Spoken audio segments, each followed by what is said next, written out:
Next several Tuesdays, we will continue our series, the 411 on the GYN. But for some reason, whenever we start to discuss gynecological issues, sometimes men disappear.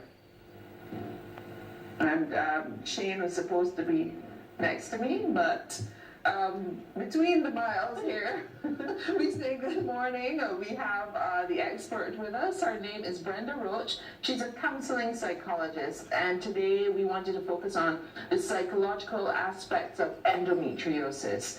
Now, we have had some discussions here on Morning Barbados about endometriosis. We've met endo warriors, we've met other people with groups because they recognize this is a problem, and it does impact not just women's lives, but the men in their lives, the family. Sometimes it hampers their ability to have a family. But let's start by talking about the definition of endometriosis. Okay, good morning. Good morning, great to have you. So endometriosis is when the tissue that forms the lining of the uterus or the womb is found on other organs in the body. So this tends to make it very painful during menstruation for women.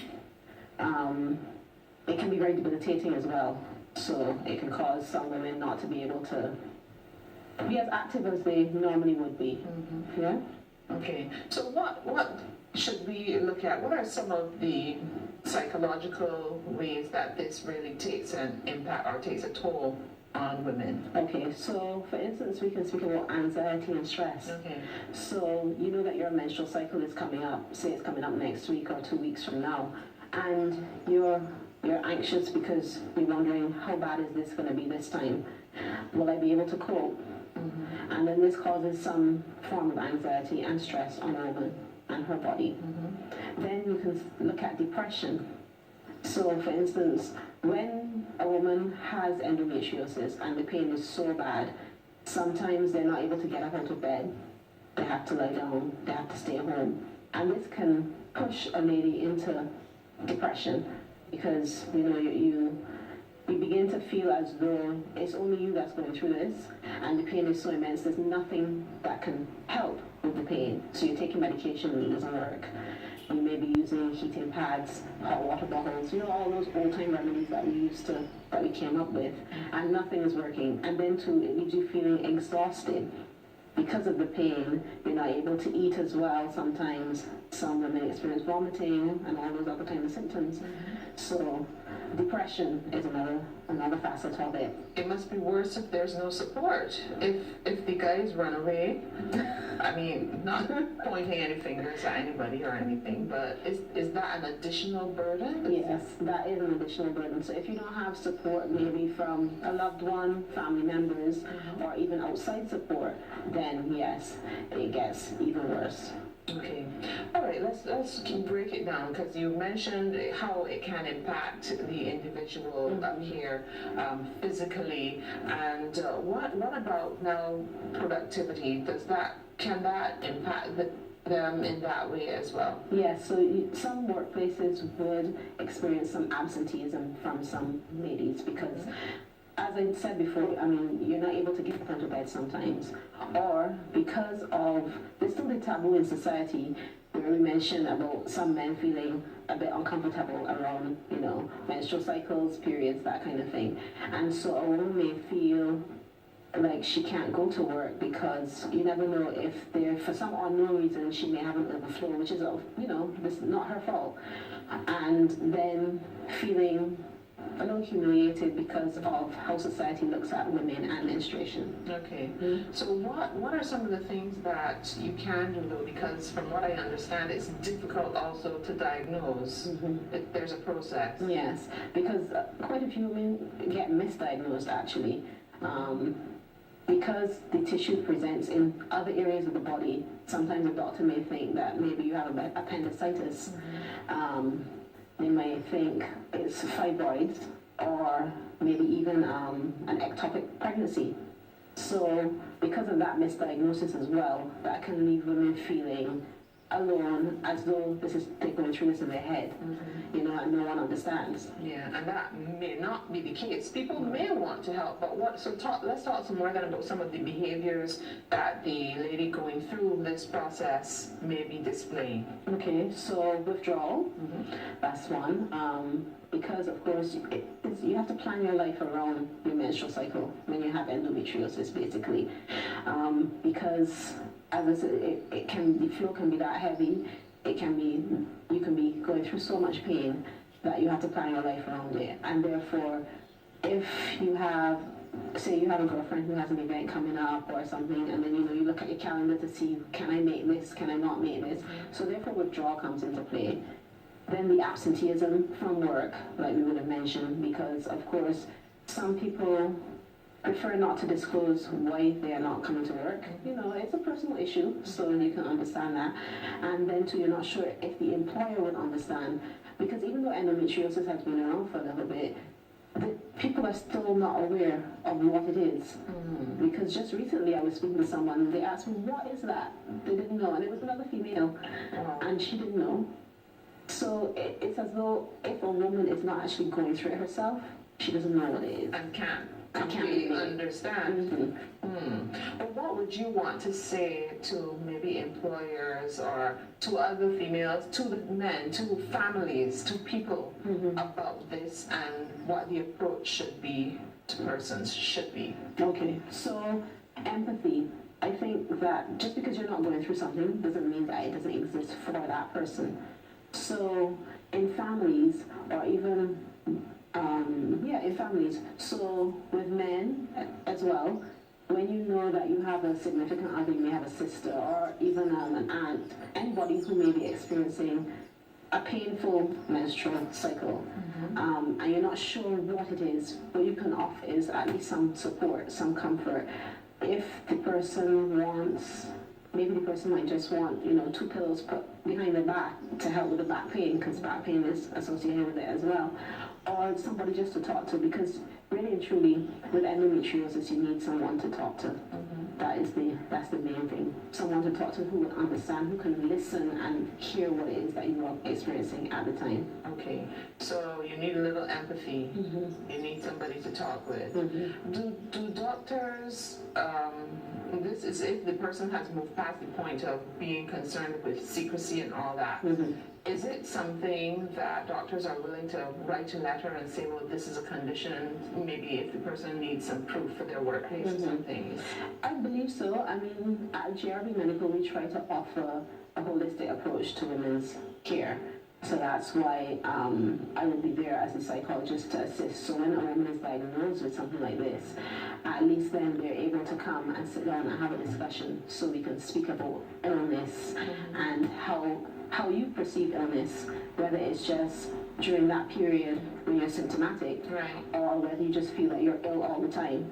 So they have doctors who are open to writing letters for patients so that they can get at least a little ease within the workplace. Okay, let's pause here. We'll take a quick break and we will come back with the 411 on the GYN. Today, we're discussing the psychological aspects of endometriosis.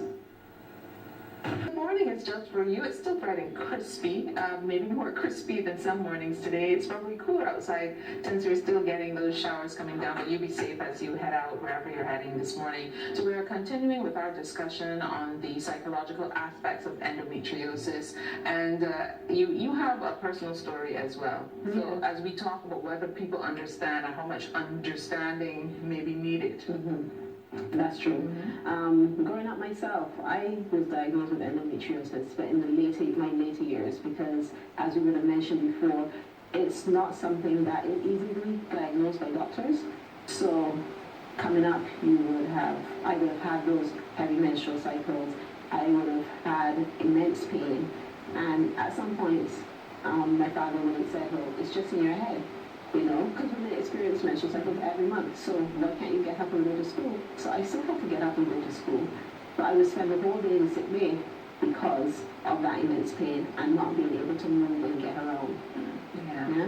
So we need more understanding in that area, because you started by pointing out that only recently you met someone, a female, who still was not aware of endometriosis, but there are organizations that are championing this cause and trying to build the awareness about it. So we need more of that.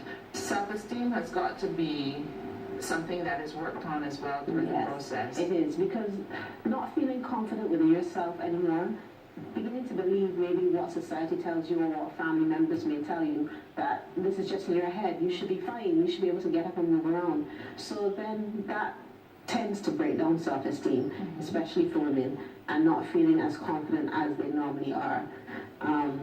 So I believe more awareness, because this has been around for a while, but it's just that we do not, I guess people who are not exposed to it don't know about it. So bringing our voices up to the cause so that people can hear and understand what it is that women really go through. Okay, what are some of the other things that you found yourself having to deal with in your day-to-day activities in your role as psychologist? Right, so all of the psychological symptoms that we would have mentioned, we go through that process in therapy. There's also, I think I would have mentioned a little bit about illness, so how a person sees illness, whether it is that I am ill all the time, or am I just ill when I am symptomatic. Then, of course, the concepts around illness, changing some of those concepts really helps with the recovery process. Also looking at support groups, so just not getting individual support, be it by coming to therapy or talking to a friend, family member, but also through as you said, the organizations that there are that champion the cause. So the Association for Endometriosis and PCOS here in Barbados, they have supports in place where you can speak with like-minded individuals who are experiencing the same things as yourself and share what they may be experiencing that you are experiencing, and maybe share some remedies if there are any, small remedies that you can use to help get you through the process at that point in time. And then too, there's also exploring what can be done with such a diagnosis. So whether you go and have surgery, whether you go and have maybe surgery, so hysterectomies are options, but that's the last resort. Seeing if there's anything else that the doctor can recommend that you can get just to help ease the pain. Yes, so there it is. You just have to ask questions and not be afraid to talk about it as well. Discussing it, that's still a problem, people? Yes. Secrecy is still a problem, not discussing these issues, especially because as I said, men are uncomfortable with talking about menstruation, periods, that kind of thing, and then women who feel like they're not understood are also uncomfortable talking about these things. So because they feel, another woman might say, yes, I go through a painful period too, but it's not the same. The pains themselves are not the same. Wow. So this is obviously something that we will, from time to time, have more discussion on, but I think it's good to know that there is assistance out there. You mentioned coming to therapy. Are people becoming more comfortable with that? Because I'm thinking that in some parts of the world, it's easier and less of a thing to be embarrassed about to have therapy on anything, for any reason, than it is here. Are you seeing any improvement there? What can you tell us about that? What you said is very true. As you said, some parts of the world, it's natural. Yeah. You have a therapist. Going to lunch, I'm going to therapy. Yes, exactly. Yeah. But here in the Caribbean, there's still a bit of a taboo or a stigma as it relates to coming to therapy, because people think that you're crazy when you're coming to therapy. But really and truly, you just want to be able to talk about what you're experiencing in a non-judgmental environment. Better to be able to talk it out. Exactly. I want to say thank you so much to Brenda Roach. She is a counseling psychologist and sharing with us in this session of the 401 on the GYN, the focus being the psychological aspects of endometriosis. I hope it's been helpful information for you. At 6:34, we're going to focus on the business and professional